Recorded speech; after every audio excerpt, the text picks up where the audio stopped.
Hello everyone and welcome to another GTA discussion video. So the title of this video is probably going to make you think one of two things. The first thing that might make you think is, Bruffy, have you completely lost your mind? And the second thing that it might make you think is, what have Rockstar done now that have caused an issue? And he's made a video with a title that is completely sarcastic and the opposite of what he actually means. But no, Rockstar haven't actually done anything wrong that I'm going to be talking about in this video. I haven't lost my mind. I am actually making a video to praise a good job that Rockstar have done.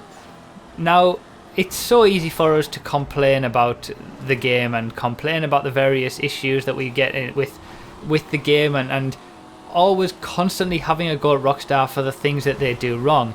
It is important every now and again to actually praise them for the things that they do right. You know, you can't always just focus on the negatives. We've got to actually focus on some of the positive things, and recently with the latest two updates especially, they've really done a great job. And I think especially with the Ill-Gotten Gains Part 2 update, in terms of balancing the cars. Now obviously I'm not going to be talking about the few missteps that they've taken in the past or even recently. You know, I don't think I'm ever going to get over the Blister Compact being in the sports class when it would have been a perfect car for the compact class in terms of pace and lap time.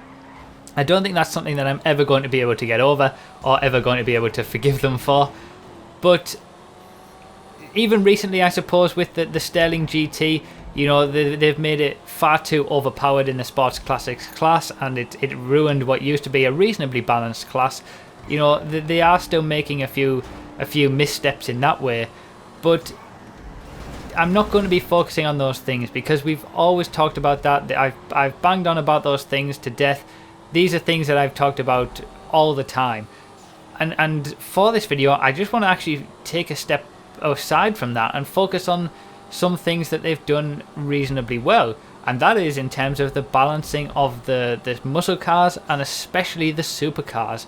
So one of the things that I want to talk about as well is the fact that they've opened up the airport for races, and obviously, you know, death matches and all that stuff as well. But the airport racing, as you're seeing on the screen now, is a lot of fun. You know, it is absolutely incredible. It's so much better for 30 players really, because there's just so much more space, and it's kind of like a blank canvas. And really opening these up has sparked a bit of interest for me again for the content creator. And you know, everybody's doing the same thing at the moment. Everybody's creating airport races, but that's because they work really well. So I'm no doubt going to be getting back into the content creator. I've got a few ideas. We'll see what happens there. But this is something that they should have done so much longer. So like we've asked for this. We've wanted to be able to place things in the airport and the Fort Zancudo for a long time, and they've finally got around to doing it. And it's kind of showing that they are perhaps changing their ways a little bit, and also with them introducing two brand new cars to the death match, in terms of three brand new cars in fact, two death matches with the forklift, the Ripley and the scrap truck. Hopefully we'll start to see some more cars be available as well. Hopefully we'll start to see them open up a little bit more in terms of the cars that you can store and the cars that you can race and test and all that kind of stuff. I would like to see that. But hopefully that's what this sort of signifies. This opening up of the airport signifies the same sort of thing. So yeah, the main topic of this video really, apart from that, is the way that they've balanced the top muscle cars and especially the top supercars. Now you're going to be seeing in this video the top muscle cars. It's obviously a muscle car race, and there are so many different muscle cars that you can choose. You know, it's absolutely incredible. There's so many that are now on the pace and competitive. It's absolutely amazing. You know, you've got the Dominator, the Dukes, the new Coquette Blackfin, even you know, the Ruiner, the Blade. Even people are using Phoenixes and Sabre Turbos and being able to stay on the pace and compete. Obviously, you know, you've got to be a good driver to be able to do that if you're racing against other good drivers. But it's great that we've got, I think the muscle cars class is probably the most fun to drive, the most fun to race in, with the widest variety of cars that can compete and be on the pace, and the most interesting cars to drive as well. They are the most challenging cars to drive as well, you know, don't get me wrong, but that's great. You know, I think cars should be difficult to drive, and it kind of separates the men from the boys really in terms of racing. But yeah, they've really done a good job with that. But the main point is the top supercars is a lot more noticeable. You know, the way that they've balanced the top supercars in the last 2 updates in terms of the Osiris and the T20 is incredible. Now, they've probably got a lot of diagnostic tools to determine how quick a car is. You know, they could probably put in all the stuff that they want for the car, all of the sort of the code, and use some tool that they've got in-house to be able to sort of figure out what the top speed is without actually testing it like we have to do, or figure out how quick it is in terms of acceleration and how much traction it has and stuff like that. They've probably got all those kind of tools to be able to do that, but it's great to see that they've actually started using them effectively.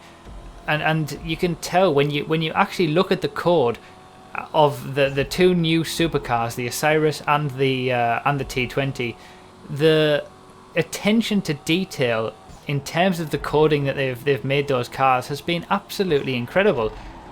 You know, you never used to see 0.1 of a mile per hour difference in terms of maximum velocity, or, you know, 0.25 of a difference in terms of driving force. I've talked about this in the Ill-Gotten Gains part 2 analysis video in more detail, but you can tell that they've really actually thought about it, and maybe that's why we haven't seen a supercar for a year, because they've been busy, you know, balancing them reasonably well. And does it have something to do with the fact that they now know about the fact that there's a racing community out there that actually cares about this kind of stuff and can drive cars within 1/10 of a second of each other, so they need to be more balanced than what they were? Maybe that has something to do with it, but it doesn't matter why they're doing it. The most important thing is that they are actually doing it. And for me personally, I just want to say thank you to whoever it is that actually codes these cars. I don't know whether it's one single guy who works on the cars in terms of the performance that they have, or it's a team of guys. No doubt you'll never know who they are, because Rockstar is such a big company. But I just want to say a personal thank you to those guys for actually putting in a bit more effort than what they used to, and you can definitely tell that they've done that with the coding and the values that they've done. Obviously, if anyone doesn't know, you know, the cars in GTA have a lot of different variables to them. There's driving force, there's drag, clutch speeds, different maximum velocity values, all sorts of different values, you know, suspension rebound forces, all kinds of stuff that determines car performance. If you obviously want to know more about that, I have made a video all about it. You can click the link on the screen, or I'll leave a link in the description as well. But when you actually look at all of those variables, there's a lot there that needs fine-tuning and tweaking. And the way that they've done that with the new vehicles, with the Osiris and the T20, and the way that they've balanced it with the Zentorno has been remarkable. And this isn't for me sort of, you know, coming from a high and mighty place of, oh yeah, well done guys, you know, you finally got it right.